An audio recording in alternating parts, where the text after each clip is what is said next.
Ini gue ada 7 hari konten dan hasilnya gue share ya teman-teman. Jadi setiap 7 hari di hari Rabu gue bakalan ngupload gimana updatean gue setelah konten seminggu itu. Gue kan konten tuh ada itu ya dek, apa namanya? Kowe, jual rumah, sama konten kreator yang bener-bener konten banget.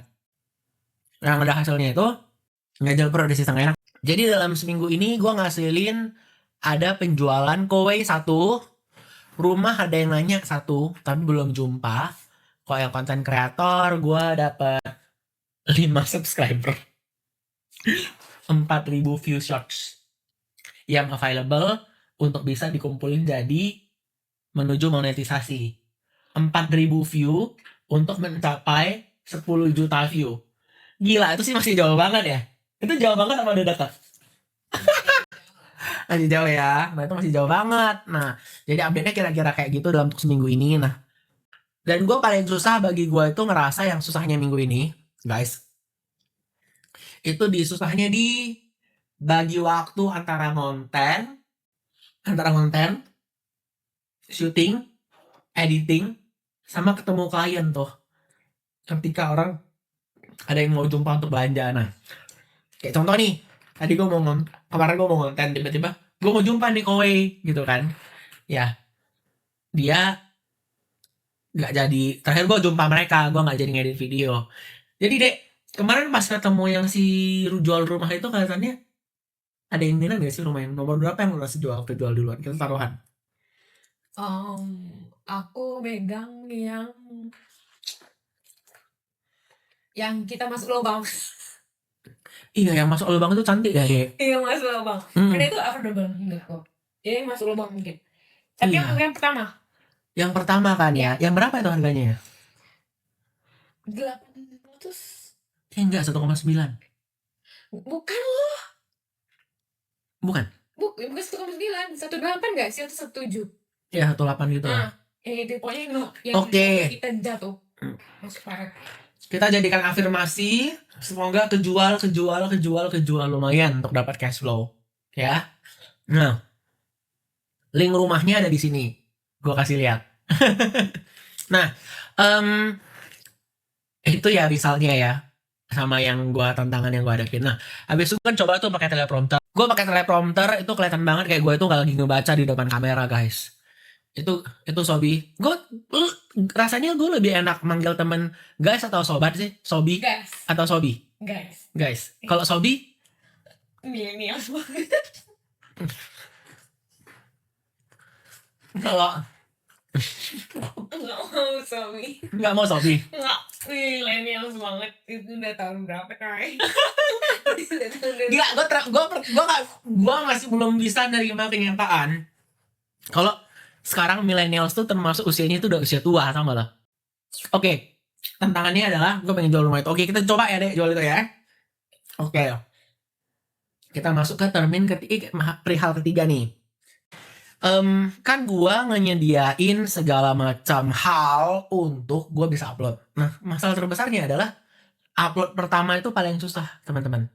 Jadi kita udah upload pertama kali dan kita ternyata gak kenapa-kenapa, biasa-biasa aja, itu ngaruh banget sih. Jadi gini deh teorinya. Jadi ada yang bilang gini, kalau lo pertama kali mau coba lompat ke sungai, itu kan lo takut. Tapi ketika lo udah lompat sekali, lo mau lompat yang kedua kali, lo udah gak takut lagi. Karena lo tahu, begitu lo lompat, lo gak mati. Ngerti gak sih? Jadi first upload itu everything. Jadi kalau kamu udah upload pertama kali, segalanya itu akan terjadi secara alamiah dan natural dan terjadi begitu aja. Habis itu yang gue merasa kali ini adalah gini. Gue kan udah buat komitmen nih ke diri sendiri. Gue mau konten sebenarnya selama sekitar 120 hari tanpa absen. Jadi 2 video per minggu, 1 video storytelling, 1 videonya gue yang lagi kayak gini-gini nih. Bahas-bahas hal yang kayak gimana ceritanya gue ngupload, gimana ceritanya gue ngonten. Nah, yang berarti gue kadang harus cut seluruh social circle gue kan. Jadi kadang gue agak kesepian. Tapi ya gue gak komplain sih atas karena kesepian itu. Di tengah gue gak ketemu siapa-siapa, gue bisa lebih fokus untuk mengejar mimpi gue. Gue gak ke-distracted untuk ngobrolin hal yang di luar kendali gue. Karena gue kadang mikir dalam waktu akhir-akhir ini, gue mikir gini loh deh, kayak ternyata kita itu sering banget mikirin hal yang bukan kendali kita, kayak teman galau curhat ke kita, kita curhat ke dia. Dan lo sadar gak sih deh, kita kalau ketemu teman tuh bahasannya itu aja. Iya. Hah? Setuju. Kayak si Polan sedih, si Nangis. Mary nangis. Kok kita sama-sama otaknya mikir Mary sih? Otak gue juga mikir Mary loh. Ada apa dengan Mary? Nah, si Mary sakit, si Tina ada masalah sama keluarganya, yang which is kita juga nggak bisa menyelesaikan, ngerti nggak lo? Tapi itu kayak circle yang toxic. Kita ngebahas hal yang sama berkali-kali, berulang-ulang, jalan keluarnya juga nggak ada. Setuju nggak?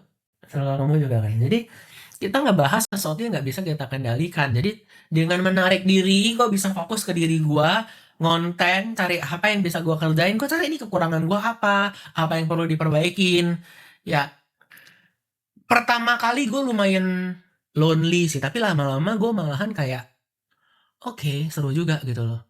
Dan habis itu ya ternyata gue dengan sendiri lu bisa fokus ke apa yang lu bisa kerjain untuk diri lu.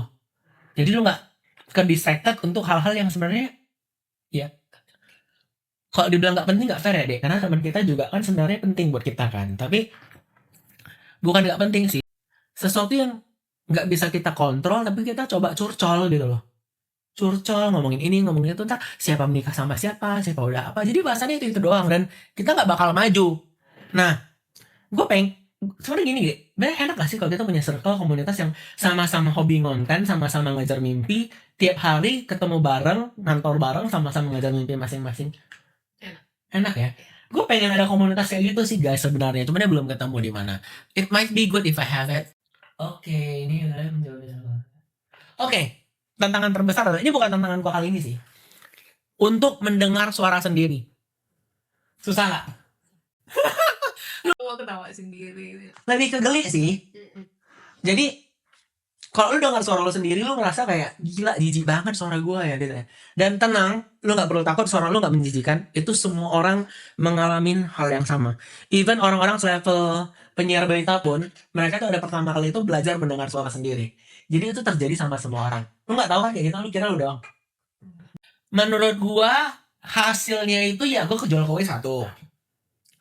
Yang kedua adalah gua percaya diri terhadap diri gua sendiri. Hasilnya ya, gua percaya diri nih.